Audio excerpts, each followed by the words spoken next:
Good morning વિદ્યાર્થી મિત્રો. ધોરણ 11 અર્થશાસ્ત્ર, ચેપ્ટર 7 ભારતીય અર્થતંત્ર, જેમાં અગાઉના પાર્ટમાં આપણે સ્વાતંત્ર્ય પહેલાંનું ભારતનું અર્થતંત્ર, જેમાં ઓછા પ્રમાણમાં અને સારા પરિણામો અને વધુ પ્રમાણમાં અને ખરાબ પરિણામોનો સામનો કરવો પડ્યો.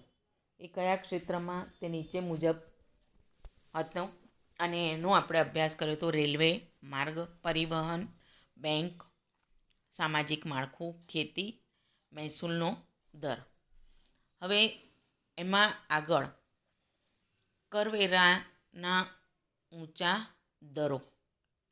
બ્રિટિશ શાસન દરમિયાન કરવેરાની આવક અંગે દાદાભાઈ નવરોજીની ગણતરી મુજબ 1876માં ઊંચી આવકવાળા બ્રિટનમાં કરવેરા દ્વારા રાષ્ટ્રીય આવકના 8% જેટલો હિસ્સો આપતા હતા, જ્યારે બ્રિટિશ સરકાર ભારતમાં નીચી આવકવાળા પાસેથી 15% જેટલો રાષ્ટ્રીય આવકનો હિસ્સો કરવેરા સ્વરૂપે ઉઘરાવતી હતી. દાખલા તરીકે મીઠા ઉપરનો કરવેરો. ભારતમાં મીઠું દરિયાકાંઠે અને રણ પ્રદેશમાં સરળતાથી મળતું હતું.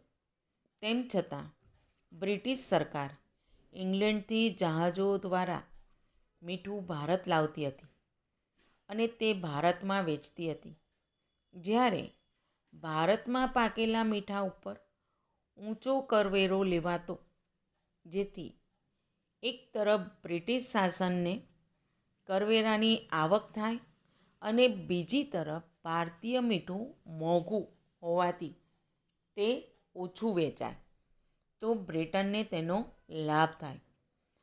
આથી જ ગાંધીજીએ દાંડીકૂચ કરી અને સવિનય મીઠાનો સત્યાગ્રહ કર્યો હતો. અંગ્રેજોની કરવેરા નીતિ એના વિશેનો ટૂંકમાં પ્રશ્ન પૂછાતો હોય છે કે આ રીતની તેમની કરવેરા નીતિ હતી બ્રિટિશ શાસનની.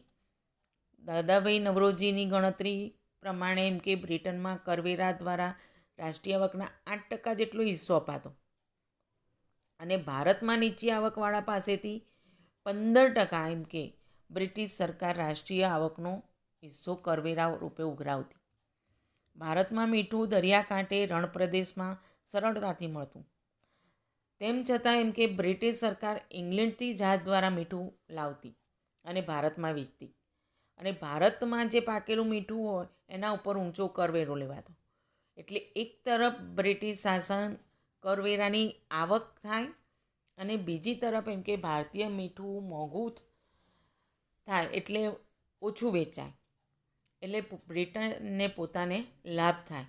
આથી જ ગાંધીજીએ દાંડીકૂચ કરી સવિનય મીઠાનો સત્યાગ્રહ કર્યો હતો. આગળ છે જકાતના વિવિધ દરો. આયાત અને નિકાસ થતી વસ્તુઓ ઉપર જે કરવેરો નાખવામાં આવે છે તેને જકાત કહે છે. આયાત અને નિકાસ થતી વસ્તુઓ જે હોય એના ઉપર જે કરવેરો નાખવામાં આવે એને જકાત કહે છે. જકાત કોને કહે છે? આવો એક પ્રશ્ન નાનો પૂછી શકાય. ઈસ્ટ ઇન્ડિયા કંપનીએ મુઘલ બાદશાહ પાસેથી 1716માં સનદ એટલે કે પરવાનગી મેળવીને તે પ્રદેશ પૂરતી જકાતોમાં માફી મેળવી હતી. તેનાથી વિરુદ્ધ ભારતીય વેપારીઓને વિવિધ પ્રદેશની જકાત ભરવી પડતી હતી. દાખલા તરીકે ભારતના સુતરાઉ કાપડની નિકાસ ઉપર 15% જકાત અને બ્રિટનથી આવતા સુતરાઉ કાપડ ઉપર માત્ર 2.5% જકાત નાખવામાં આવતી હતી. આ ભેદભાવભરી જકાત નીતિએ ભારતના સુતરાઉ કાપડના ઉદ્યોગને બરબાદ કર્યો.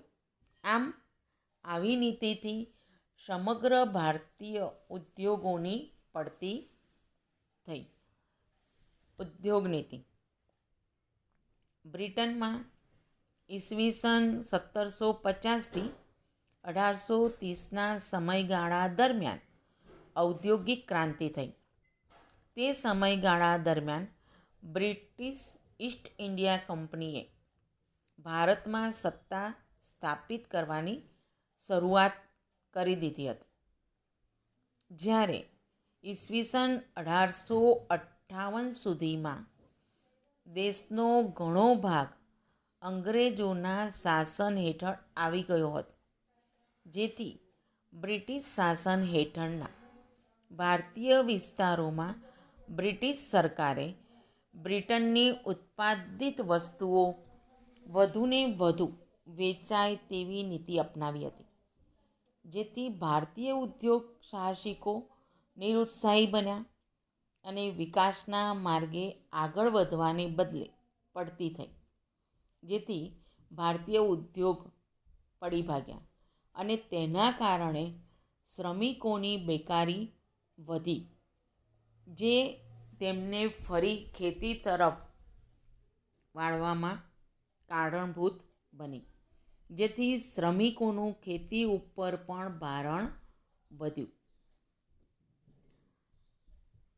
આર્થિક શોષણ.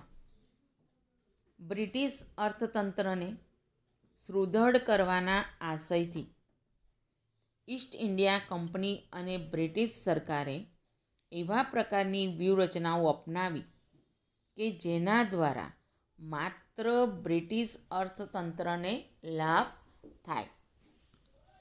એટલે કે બ્રિટિશ અર્થતંત્રને સુદૃઢ મજબૂત કરવાના આશયથી એમ કે ઈસ્ટ ઇન્ડિયા કંપની અને બ્રિટિશ સરકારે એવા પ્રકારની વ્યૂહરચના અપનાવી કે જેના દ્વારા એમ કે માત્ર બ્રિટિશ અર્થતંત્રને જ લાભ થાય. તેઓએ ખાસ કરીને એવી વેપાર નીતિઓ અપનાવી જેના દ્વારા ભારતીય સાધનોનો મહત્તમ ઉપયોગ કરી બ્રિટનના ઉદ્યોગોનો વિકાસ થાય. ભારતીય સાધનોનો એમ કે મહત્તમ ઉપયોગ કરી અને બ્રિટનના જે ઉદ્યોગો હતા એનો વિકાસ થાય. આ ઉપરાંત તેમની ખેત નીતિ અને ઔદ્યોગિક નીતિઓમાં પણ બ્રિટનમાં વિકાસને પ્રોત્સાહક રૂપ હતી. જેમ કે ભારતના ભોગે બ્રિટિશ ઉદ્યોગોને જરૂરી કાચો માલ મળી રહે એ હેતુથી ભારતીય ખેતીનું વેપારીકરણ કરવામાં આવ્યું. બ્રિટનમાં વિકાસને એમ કે પ્રોત્સાહક રૂપ હતી ખેતનીતિ અને ઔદ્યોગિક નીતિઓ. જેમ કે ભારતના ભોગે બ્રિટિશ ઉદ્યોગને જરૂરી પૂરતો કાચો માલ મળી રહે એ હેતુથી ભારતીય ખેતીનું એમ કે વેપારીકરણ કરવામાં આવ્યું, જેથી બ્રિટિશ અર્થતંત્રને અનુકૂળ વસ્તુઓ અને સેવાઓ મળી રહે અને આ રીતે આર્થિક શોષણ થતું. આગળ છે હસ્તકલા કારીગરીનું શોષણ. વિવિધ હસ્તકલા વસ્તુઓના વેચાણ દ્વારા ઈસ્ટ ઇન્ડિયા કંપની ભારે આવક ઊભી કરવા ઈચ્છતી હતી. હસ્તકલા વસ્તુઓનું વેચાણ દ્વારા એમ કે ઈસ્ટ ઇન્ડિયા કંપની ભારે આવક ઊભી કરવા ઈચ્છતી હતી, જેથી તેણે આંતરિક વેપારમાં ઇજારાનો લાભ લઈ હસ્તકલાના કારીગરો પાસેથી બજાર કિંમત કરતાં 15થી 40% ઓછી કિંમતે વસ્તુ ખરીદી લેતા અને જો કારીગરો પોતાની વસ્તુઓ નીચા ભાવે આપવા આનાકાની કરતા તો તેઓ ઉપર અંગ્રેજો દ્વારા શારીરિક જુલમ કરવામાં આવતો. જો એમ કે કારીગર ઓછી કિંમતે બજાર ભાવ કરતાં નીચા ભાવે એમ કે આપવા માટે પોતાનો માલ આનાકાની કરે તો અંગ્રેજો દ્વારા એમની ઉપર એમ કે શારીરિક જુલમ કરવામાં આવતો અને આ રીતે કલા કારીગરીનું શોષણ થતું. મૂડીરોકાણ પ્રવાહ. મૂડીરોકાણ પ્રવાહમાં બ્રિટિશ શાસન દ્વારા ભારતની અને બ્રિટનની જે મૂડીનું રોકાણ કરવામાં આવ્યું તેની દિશા બ્રિટન તરફી અને ભારત વિરોધી રાખવામાં આવી. બ્રિટિશ શાસન દ્વારા અને ભારતની અને બ્રિટનની જે કંઈ મૂડીનું રોકાણ કરવામાં આવતું એમ કે તેની દિશા એમ કે બ્રિટન તરફી રહેતી અને ભારત વિરોધી રાખવામાં આવતી. એટલે કે આ મૂડીરોકાણથી ભારત ઉપર અંગ્રેજોનું સામ્રાજ્ય કાયમ રહે અને બ્રિટિશ અર્થતંત્રને તેનો સઘળો લાભ મળે તેવું પ્રયોજન કરવામાં આવ્યું હતું. ભારત વિરોધી રાખવામાં આવી નીતિ બ્રિટન તરફી રાખી અને ભારત વિરોધી રાખવામાં આવી મૂડીરોકાણ કરવાની નીતિ. એટલે એના કારણે ભારત પર અંગ્રેજોનું સામ્રાજ્ય કાયમ રહે અને બ્રિટિશ અર્થતંત્રને તેનો બધો જ લાભ મળે તેવું પ્રયોજન કરવામાં આવ્યું. દાખલા તરીકે રસ્તા અને રેલવે પાછળ થયેલું જંગી મૂડીરોકાણ. આ મૂડીરોકાણ પાછળનો મુખ્ય હેતુ બ્રિટનમાં કાચા માલની આયાતને ભારતમાં તૈયાર વસ્તુની નિકાસને અને લશ્કરી હેરફેરને અનુકૂળ રહે તેવા રસ્તા અને રેલવે રૂટ તૈયાર કરવાનો હતો.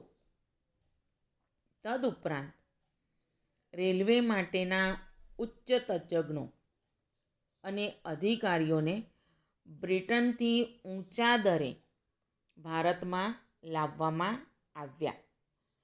બ્રિટિશ શાસન દ્વારા શિક્ષણ પાછળ મૂડીરોકાણ કરી બ્રિટિશ સરકારને અનુકૂળ એવા કારકુનો મળી રહે તેવું જ શિક્ષણ આપતું મૂડીરોકાણ ખર્ચ કરવામાં આવ્યું અને આ તમામ મૂડીરોકાણ ખર્ચને ઊંચા વ્યાજ દરે બ્રિટનમાંથી મૂડી લાવી ગોઠવવામાં આવ્યું અને તેનો સમગ્ર બોજો ભારતના માથે જ લાદવામાં આવ્યો. અને આ રીતે મૂડીરોકાણના પ્રવાહ દ્વારા એમ કે સમગ્ર બોજ ભારતના માથે જ લાદવામાં આવતો એમ. આગળ છે વિવિધ ભારણોનો બોજો. ભારતે બ્રિટિશ હકુમત વહીવટનો ચાર્જ પણ ચૂકવવો પડતો. ભારત એમ કે બ્રિટિશ હકુમતની વહીવટનો ચાર્જ પણ ચૂકવવો પડતો હતો, જે હોમ ચાર્જીસ એટલે કે ભરણા તરીકે ઓળખાતો હતો. ભારતે બ્રિટિશ હકુમતને વહીવટનો ચાર્જ ચૂકવવામાં આવતો હતો તે કયા નામે ઓળખાતો હતો? આવો નાનો પ્રશ્ન પૂછી શકાય. તો હોમ ચાર્જીસ એટલે કે ભરણા તરીકે ઓળખાતો હતો. ભારતે બ્રિટિશરોને આવી કેટલીક ચૂકવણીઓ કરવી પડતી હતી. ભારત એમ કે બ્રિટિશરોને આવી કેટલીક ચૂકવણીઓ કરવી પડતી હતી, જેમ કે બ્રિટિશ અધિકારીઓના પગાર તથા પેન્શન, ભથ્થાઓ, લશ્કરનું ખર્ચ, દેવા ઉપર વ્યાજની ચૂકવણી વગેરેનો એમાં સમાવેશ થતો હતો. જેના આધારે બનતું બજેટ બ્રિટનમાં રજૂ થતું. ઈસવીસન 1924-25ના વર્ષોમાં 300 લાખ પાઉન્ડ જેવી જંગી રકમ ચૂકવવી પડી હતી, જે ઈસવીસન 1945માં 1350 લાખ પાઉન્ડ થવા પામી હતી. આવી વિશિષ્ટ ચૂકવણીઓના આધારે ભારત ગરીબ અને ભારતના ભોગે બ્રિટન ધનવાન બની રહ્યું હતું. અંતે 15મી ઓગસ્ટ 1947ના રોજ અંગ્રેજો જ્યારે ભારત છોડીને ગયા ત્યારે ભારતના ખેતી, ઉદ્યોગ અને વેપાર વગેરેની ભારે કંગાળ સ્થિતિ થવા પામી હતી. લગભગ 1.5 વર્ષના ગાળામાં દેશની માથાદીઠ આવક ઘટવા પામી હતી અને ભારતીય અર્થતંત્ર જે ઇંગ્લેન્ડ કરતાં સમૃદ્ધ હતું તે બ્રિટિશ શાસનના શોષણને કારણે ઇંગ્લેન્ડની સરખામણીએ ખૂબ જ ગરીબ બની હતું. આ રીતે સ્વાતંત્ર્ય પહેલાંના ભારતનું અર્થતંત્ર એ આ પ્રમાણે હતું અને આ ઇંગ્લેન્ડની સરખામણીમાં એ ખૂબ ગરીબ બન્યું.